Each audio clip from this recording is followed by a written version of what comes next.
Hello everyone, welcome back to my channel. So today we are going to discuss regarding pediatric syllabus. Okay, so peds में क्या क्या syllabus for नॉर्सिड में आता है, so that we are going to discuss. So the first is the growth and development.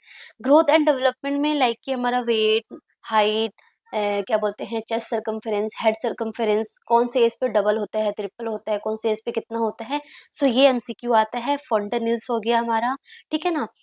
Milestone and reflexes हो गया, अब गार स्कोर हो गया, ठीक है ना. बर्थ ट्रॉमा हो गया, कैपोट सक्सिलेनियम है ना, सिफेल हेमाटोमा ये आता है. Plus pre term and post term baby कब बोलेंगे, है ना. And management, breast feeding very very important, and kangaroo mother care हो गया.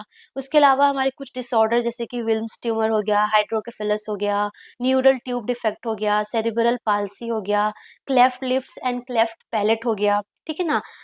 डायरिया हो गया, फिमोसिस, एपिस्पेडियस, हाइपोस्पेडियस, इसी में से भी पूछ लेते हैं, है ना. डायरिया वेरी वेरी इंपॉर्टेंट है, इसमें से डायरिया बहुत ज़्यादा इंपॉर्टेंट है, ठीक है ना. और ये हमारा ब्रेस्ट फीडिंग बहुत इंपॉर्टेंट है, ये टॉपिक बहुत ज़्यादा इंपॉर्टेंट है, ठीक है ना. अच्छे से कवर करना, ऑलरेडी इतने टॉपिक तो मैंने कवर कर दिए हैं, ठीक है. उसके बाद हमारा ग्लोमेरुलोनेफ्राइटिस हो गया, नेफ्रोटिक सिंड्रोम हो गया, haematological disorder of new born पूछते हैं, कंजेनाइटल डिसऑर्डर, माल न्यूट्रिशंस वेरी वेरी इंपॉर्टेंट हो गया, pneumonia is also important, cystic fibrosis है ना, congenital heart disease in the baby like टेटोलॉजी of Fallot, और हमारा वेल्वुलर डिसऑर्डर है ना, ये सारे इंपॉर्टेंट है. टॉफ हो गया, टैफ हो गया, है ना, पाइलोरिक स्टेनोसिस हो गया, हर्स्प्रंग्स डिजीज हो गया, ये सारे जीआईटी के सिस्टम के डिसऑर्डर है. एनोरेक्टल मालफॉर्मेशन हो गया, कावासाकी डिजीज हो गया, है ना. ये हमारे कुछ डिसऑर्डर्स है जो कि बहुत इंपॉर्टेंट है एंड बहुत सिंपल है, बहुत इजीली आपको अच्छे से हो जाएगा, ठीक है. उसके अलावा कुछ हमारा न्यूनेटोलॉजी में हमारा neonatal sepsis, neonatal jaundice, neonatal hypoglycaemia very very important, है ना. न्यूनेटल हाइपोथर्मिया, न्यूनेटल कन्वल्जन हो गया, है ना. इसके मैनेजमेंट कैसे करेंगे, हाइपोग्लाइसीमिया कब बोलेंगे, उसका मैनेजमेंट कैसे होगा. न्यूनेटल हाइपोथर्मिया के जो माइल्ड, मॉडरेट और सीवियर होता है उसको क्लासिफिकेशन वो इम्पोर्टेंट है, मैनेजमेंट कैसे करना है वो इम्पोर्टेंट है. देन हमारा respiratory distress syndrome, this is very very important, ठीक है ना. और हमारा बर्थ एस्फाइक्सिया हो गया, न्यूनेटल रिससिटेशन प्रोटोकॉल, ये तो बहुत ही ज्यादा इंपॉर्टेंट है ना.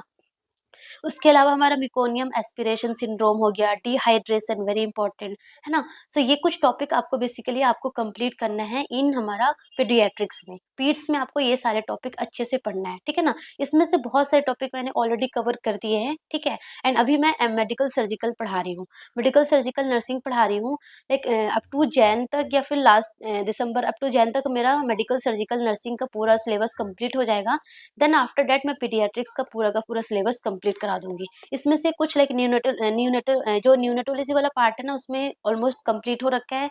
इसमें से भी मैंने ये सारा पार्ट कंप्लीट कर दिया है एंड बाकी जो है वो मैं कवर कर दूंगी but after medical surgical nursing, ठीक है ना.